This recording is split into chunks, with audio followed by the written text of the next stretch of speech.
Despite Gundam being a real robot anime, it's quite normal to see that the mass production machines are quite inferior to the titular Gundam or the main antagonist's machine. So in order to show the power of these machines, the grunts typically get the short end of the stick and just get wiped out. And worst of all is that some of these machines are actually supposed to be really good mobile suits. So today we're having a look at 5 great mobile suits that performed horribly on screen. First up, we have the Grace Ritter. As its name indicates, this machine was based on the regular Grace, and while the Grace was by no means an amazing mobile suit, it definitely wasn't a pushover either.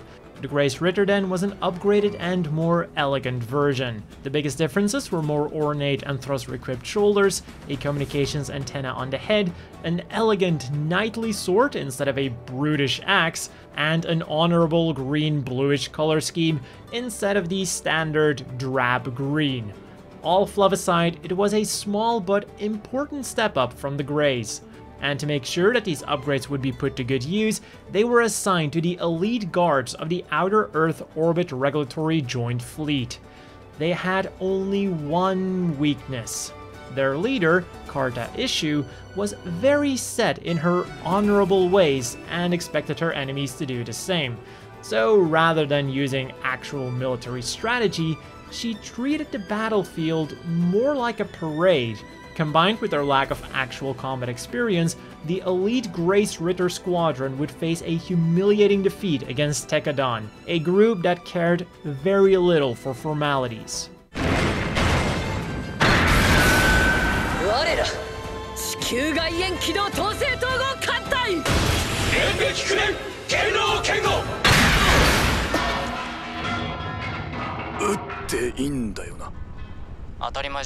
And even as their struggle against Tekadon continued, Karta refused to change her ways, simply wasting the lives of her subordinates for a sense of pride that no longer had any place on the battlefield. When McGillis took over as commander, their performance was increased tremendously, truly illustrating how embarrassing their first appearance was. Next up, we have the epitome of grunts for many people in the West, the Leo. This poor machine has developed quite a bad reputation because it was constantly seen being blown up by literally everything. Even a single bullet or being grazed by a beam took him out. Heck, even sneezing on them would probably blow them up, which would make me a really bad Leo pilot because I'm suffering from hay fever at the moment. But does the Leo truly deserve this horrible reputation? Not really. Outside of the now famous scenes of the Leos being shredded by the Gundams, they were actually shown as quite capable and hardy mobile suits.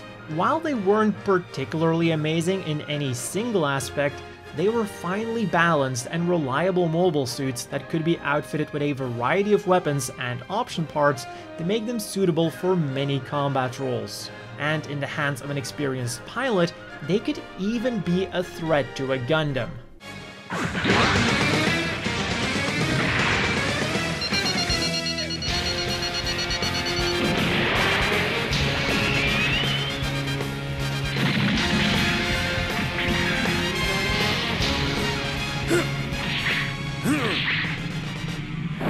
And despite their legendary tendency to blow up, when they were piloted by an ace pilot, their ability to soak up damage suddenly went up dramatically.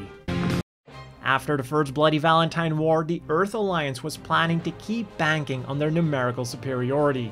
As a result, their initial main machine for the post-war was the Dagger L. Existing daggers could be easily upgraded to its standards, and the production lines could also be relatively easily converted to begin pumping out these units. But then the Junius Treaty was signed, and one of its clauses was a limitation of the amount of mobile suits that could be maintained by each side. Suddenly, the Alliance's plan to rely on mass-producing the Dagger L was completely rendered obsolete. So instead, they began development of their next-generation mass-production machine, the Windam. many lessons learned from the daggers and the Gundams were incorporated, and it made the Windam the pinnacle of the Alliance's mobile suit development. It had increased mobility, more power, and new weapons. In short, their new mass production machine rivaled the original X-105 Strike, and it was ready to kick ass. Except it routinely got its own ass kicked on screen. They were often seen deployed in large numbers, only to be defeated in large numbers by only a handful of units.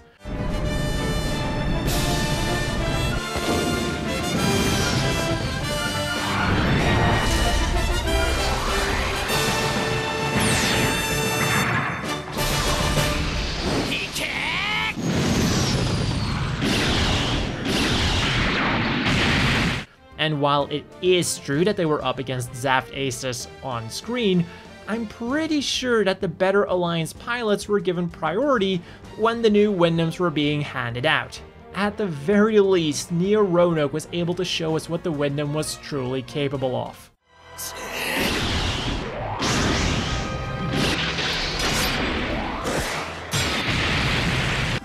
Mario-san, こちらを頼みます。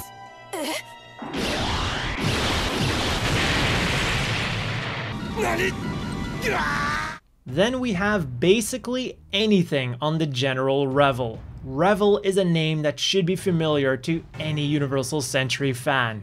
He was the legendary Earth Federation general who played a large role in securing the Federation's victory over Zeon.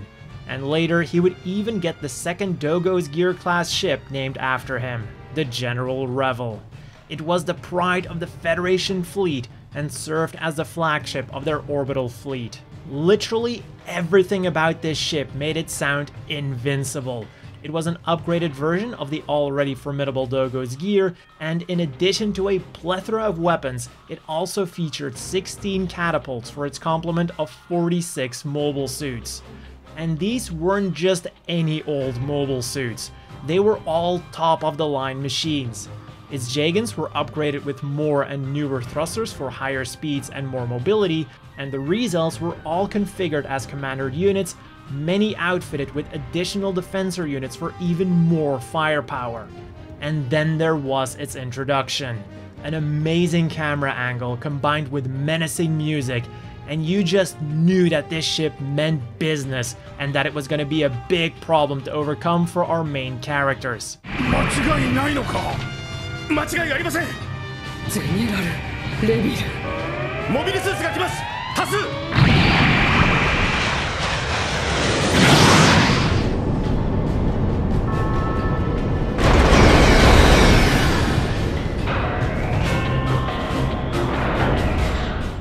And then they were all taken out by a mentally unstable dandy flying a rose.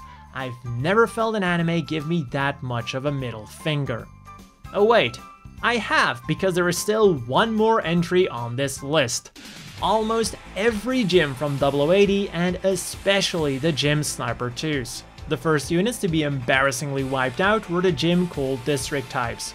They were a more agile and more powerful version of the standard GM in response to the deadly Dom.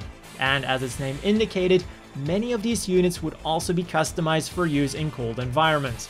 Yet in the anime, I felt like I was watching an experiment of the most pathetic ways that we could see grunts getting killed.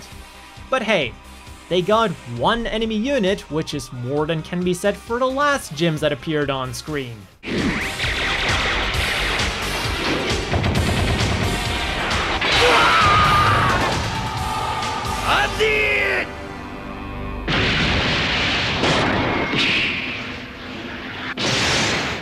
The Scarlet team consisted of 2 gun cannon mass production types, 2 GM Command ground types, and 2 GM Sniper IIs stationed on board of the Pegasus class carrier, the Grey Phantom. And to illustrate how powerful this team was, the GM Command ground type was roughly equal to a mass production Gelgoog, and the GM Sniper II to the legendary RX-78 II.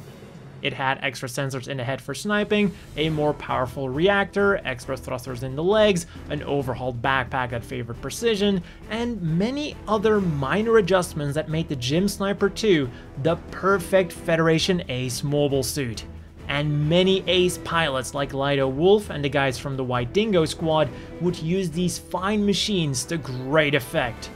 So one would expect that a team like the Scarlet team would at least be able to put up a fight against a single Zeon prototype, but instead they were all wiped out one by one in rapid fashion.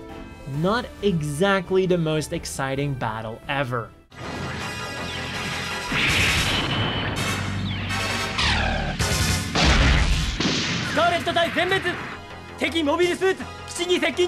At least Gundam Build Fighters was able to do the battle between the GM Sniper II and the Kempfer much more justice. 奥の手は最後まで隠す戦術の基本だ。行け。早い。